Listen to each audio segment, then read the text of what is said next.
आज हम लोग पढ़ रहे हैं भारतीय अर्थव्यवस्था के बारे में, जो क्या होते हैं परीक्षा के दृष्टि में इकोनॉमिक्स में बहुत ही इंपॉर्टेंट क्वेश्चन देता है। ठीक है, तो पहला पार्ट हम लोग भारतीय अर्थव्यवस्था के बारे में पढ़ चुके हैं। अब 12वां नंबर क्वेश्चन पढ़ते हैं, दूसरा पार्ट।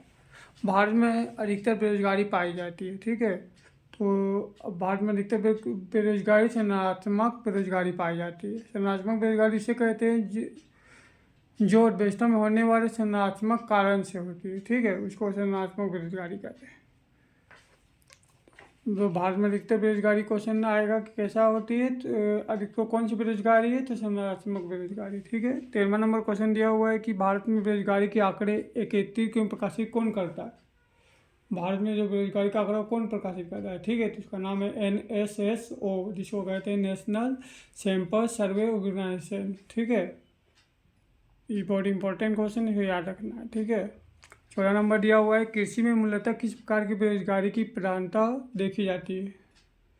तो कृषि में अधिकतर औद्योगिक बेरोजगारी। औद्योगिक बेरोजगारी इसे कहते हैं कि मान लीजिए कोई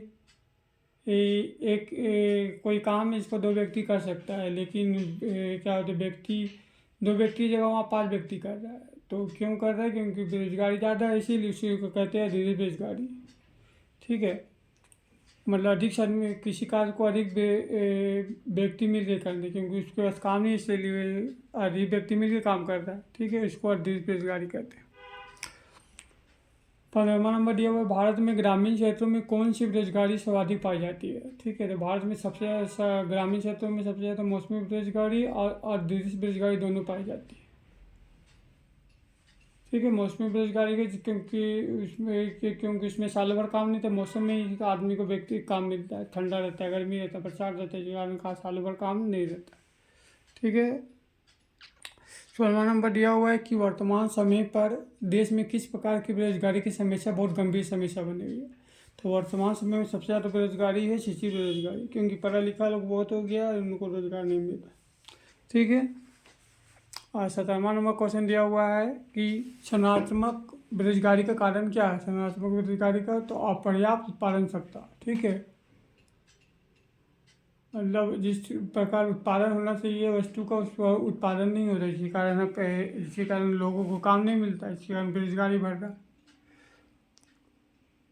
ठीक है, अब दिया हुआ है कि शहरी क्षेत्रों में आमतौर पर किस प्रकार बेरोजगारी देखी जाती है, तो क्षेत्रीय बेरोजगारी देखी जाती है। ठीक है, शहरी क्षेत्रों में आमतौर पर क्षेत्रीय बेरोजगारी ज़्यादा मिलती है।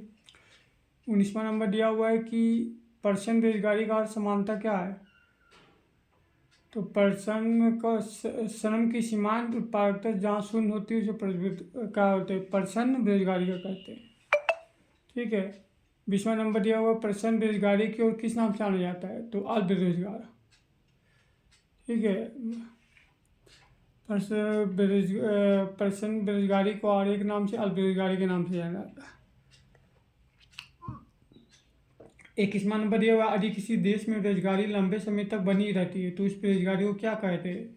यदि किसी देश में बेरोजगारी लंबे समय तो उससे कहते हैं दीर्घकालिक बेरोजगारी। ठीक है, 22वां नंबर दिया हुआ है कि निम्न में से कौन सा भारत में गरीबी रेखा का निर्धारण करता है। मतलब कौन सा नीति आयोग है वो भारत में गरीबी रेखा का निर्धारण करता है। ठीक है, 23वां नंबर दिया हुआ है विकसित देशों में गरीबी का मुख्य कारण क्या है। तो विकसित देशों में गरीबी का मुख्य कारण में आय में असमानता, कोई किसी पर खूब पैसे है, किसी पर पैसे नहीं है। ठीक है, अमीर आदमी लोग पास बहुत सारा पैसा रहता है, गरीबों का पैसा नहीं, इसी कारण आय में असमानता हो, इसी कारण विकसित देश में गरीबी का मुख्य कारण यही है। 23वां नंबर क्वेश्चन है, 24वां नंबर अगला वीडियो में। ठीक है।